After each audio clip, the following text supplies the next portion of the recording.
Okay, guys, in this section, we're going to talk about inverse functions. I need you to think of inverse functions as a way to undo an initial function or an equation. Think of it like when you go somewhere and somebody gives you directions, even if it's as simple as going from one classroom in the building to another classroom, and someone says, go down the hall, turn right, a couple doors down. So you get there, and then if you have to get back, you just reverse your steps. And that's kind of like what an inverse is. In inverse functions, there are two functions that essentially undo each other. Now, there's some more technical mathematical stuff to that, but that's what you need to be thinking of as we look at this. So the first thing what I want you to do is either you can look at this graph on my screen, or if you printed out the notes, that'd be great too. I want you to take the set of ordered pairs that I gave you there, what I call to be the f function, these 5 right here, and graph them on that coordinate plane. So graph 2, 3, graph -5, -2, -1, 4, -9, 1, and 1, 6. Okay, and all that is a set of 5 ordered pairs that I am considering to be what I want to call function f.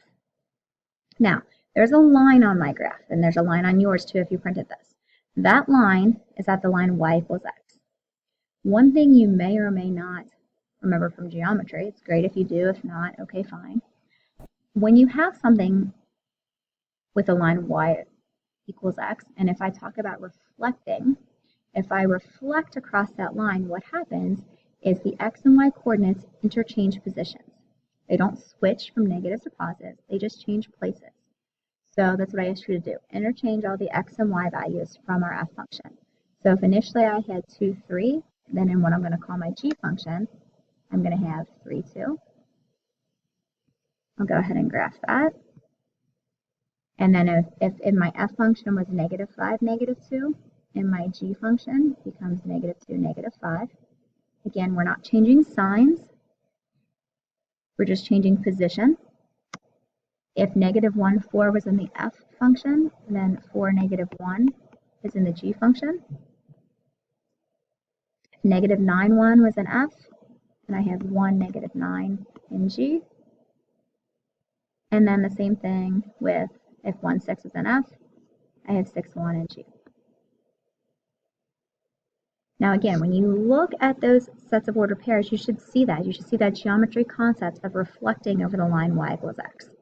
So when I talk about the relationship between the f function and the g function, the set of ordered pairs, is they are reflections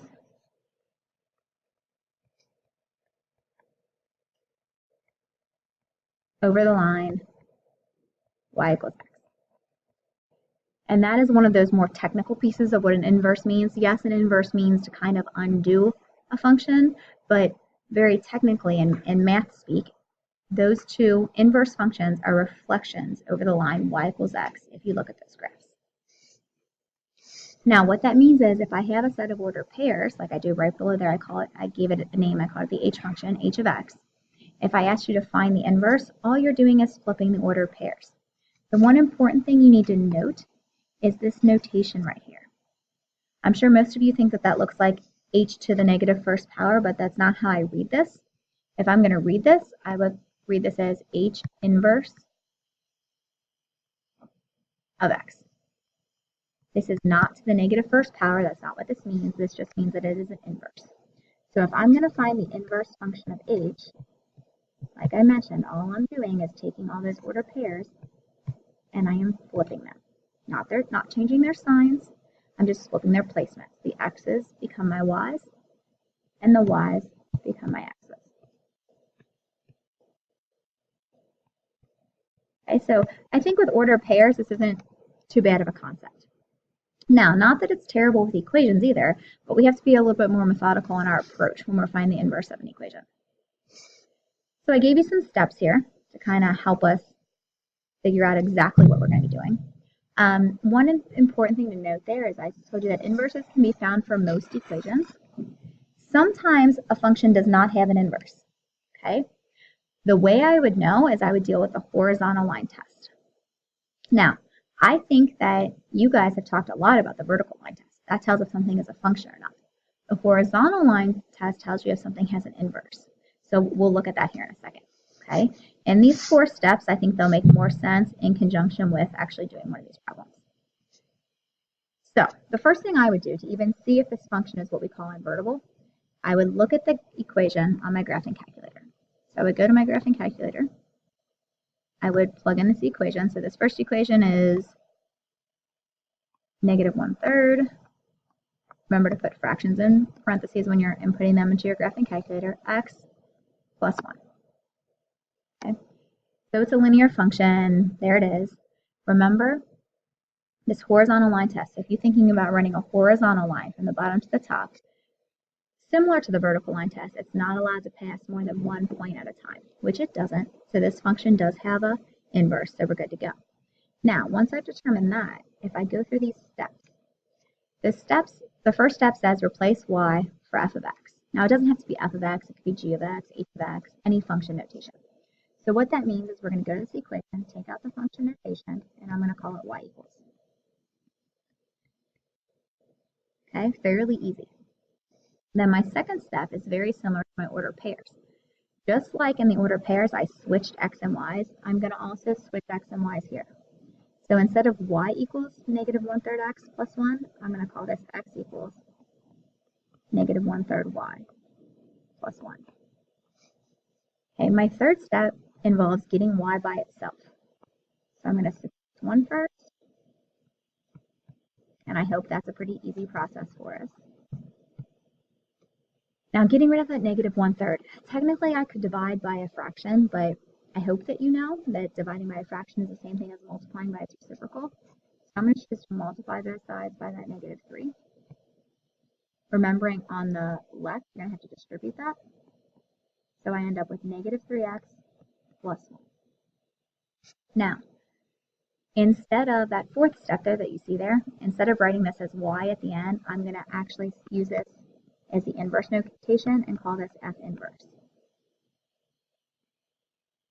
I'm not sure why that's moving on me. Okay, not really sure why that's gone crazy, but that's what my equation ends up looking like. It's kind of going crazy. Let me show you this graph. So here's what this means. So I have the initial function there. My inverse equation, if I type that in, that ends up looking like negative 3x plus 1. Now remember, these graphs are supposed to be, if they're inverses, they're reflections over the line y equals x. So you could see if I think about drawing that y equals x line in there, those two things reflect. And not that we need to do that graphical proof every time, but just so you can see what's going on there. Okay? All right, so similar in my second one there. Okay, again, I should probably go to my graphing calculator, check to see that it's invertible, meaning that it passes the horizontal line test, which in this case it also does. All right, and then we have to go through this process. So my first step is to take the function notation out, and we're going to call it y equals. Okay, then I am literally going to flip-flop x and y. So I'm going to have x equals 2y minus 5 over 7. And then it's a matter of getting y by itself. So in this case, I need to unlock this fraction. So I'm going to have to multiply both sides by 7 first. And then to continue to get y by itself, I'm going to add 5. Remembering that we can't really add 7x and 5 because they're not like terms. And then divide by 2. Now, I need you to understand different representations of the same answer. So this answer could either just leave it as 7x plus 5 over 2, and that could be considered to be my inverse. Or you could divide this out, and you could call this 7 over 2x plus 5 over 2. In this case, because the decimals are nice terminating decimals, you could either also call it 3.5x plus 2.5. Any of those will work. Okay, flip on the back. Now I put the steps on here again. I know yours doesn't have steps, but go ahead, pause the video, and try these two. Remember, before you start this, you need to think about, specifically in number 3, what is the opposite of taking the square root of something?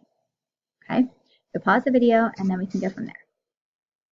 Okay, so hopefully, I think probably what's more challenging on 3 and 4 is that the operations were a little bit more complex than the first two that we looked at. But in number 3, so I started with taking the function notation out, calling it y equals. I switched x and y. Then I got y by itself. Now, at the point that I had to undo that square root, the only operation that undoes a square root is squaring something, okay? You can completely leave it as the way that I boxed it, but I want you to understand that if I were to simplify that, when I have the quantity x plus 10 squared, it means that there are 2 of those.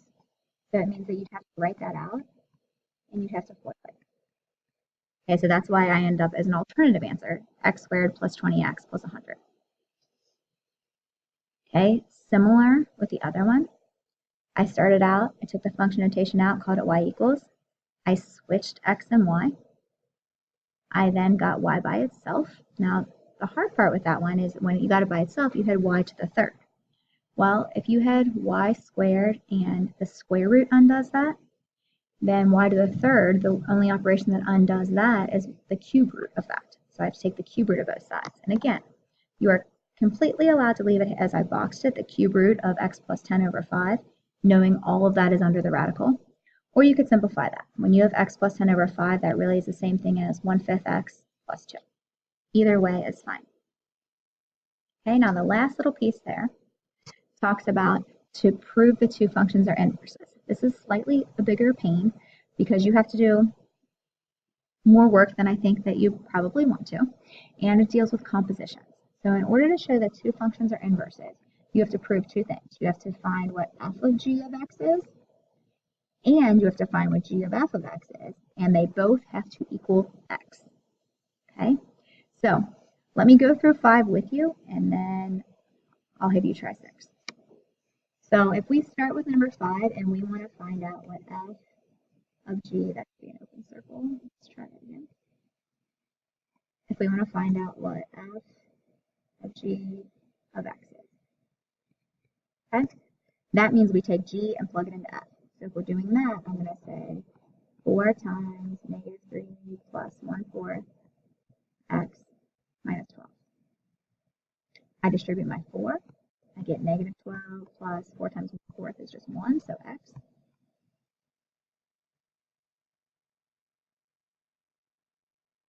Minus 12. I get x minus 24 when I combine my like terms. Now here's the problem. I want them, in order to be inverses, f of g of x and g of f of x have to reduce to just x. This does not. So right away, I can come to the conclusion that f and g are not inverses. If it had worked in the first one, then I would go ahead and try it in the second one. But once I get to a point that one of the compositions does not work out, then I go ahead and stop. Okay? So similar with number 6, I'm going to look for f of g of x first. That means start with g and plug it into f. So my g function is here. So if I plug that into f, I have negative 3 times negative 15 plus 4x over 3 minus 2. So the 3's cancel, but I still have that negative that I have to distribute. So I end up with positive 15 minus 4x minus 2. If I combine like terms, I end up with negative 4x plus 13. Again, that is not x. So again, f and g are not inverses. So we didn't see an example here where it actually worked out and they were inverses. So we will look at some more of those examples on Monday in class, and we'll talk about that a little bit more in depth. I'm sure that part might have been a little bit hazy because we didn't have a good example where it did work, but I am most concerned that you can find inverses from a set of ordered pairs by flip-flopping x's and y's, and that you can follow those steps to find them from an equation, meaning where you take the function notation out, you change it to y equals, you switch x and y, solve for your new y in its position, and then at the end, put that actual inverse notation back in. Okay? So as long as you have that part, I think we'll be good to start on Monday. Have a good rest of the weekend.